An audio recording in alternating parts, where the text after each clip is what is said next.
ఈ ఆశలు ఉండడానికి కారణం ఉద్యోగులు కాదు, ప్రభుత్వమే. తమ మేనిఫెస్టోలో చాలా కొన్ని అంశాలు క్లియర్గా పేర్కొన్నది.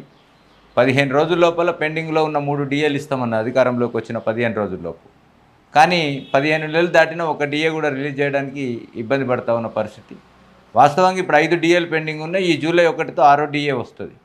6వ డిఏలో 1 ఇచ్చి 2 ఇస్తున్నామని ప్రకటన చేసుకొని ప్రజల్లో ఒక రకమైన తప్పుడు సంకేతాలను ఇచ్చే ప్రయత్నం చేయడం మంచిది కాదు. అలాగే ఒక్క డిఏనే సమస్య కాదు. డిఏ అనేది ఆర్థిక భారం కోరుకున్న అంశం అయితే దాన్ని ప్రభుత్వం ఏ రకంగా ఇస్తుందనే దానికి ఉద్యోగులతో సంజాయిషి చెప్పుకోవాల్సిన అవసరం వస్తుంది.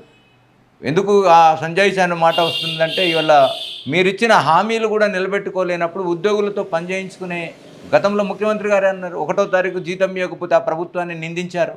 ఇవాళ 1వ తారీఖు జీతం ఇస్తున్నామని చెప్పి గట్టిగా చెప్తున్నారు. కానీ నేను ఈరోజు ఈ టీఎస్యూటీఎఫ్ రాష్ట్ర ప్రధాన కార్యదర్శిగా చెప్తున్నాను, రాష్ట్రంలో సగం మందికే 1వ తారీఖు జీతాలు వస్తున్నాయి.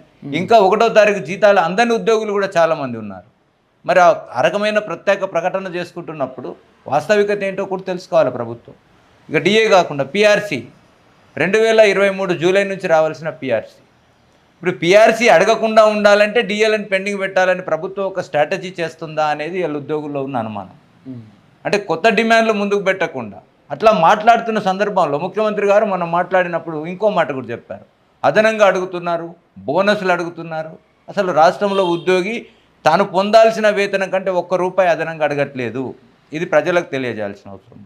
ఇవాళ బాధపడేది ఏంటంటే, మేము దాచుకున్న డబ్బులు మా అవసరానికి తీసుకోవడానికి కూడా ప్రభుత్వం ఇవ్వలేని పరిస్థితిలో ఉంది.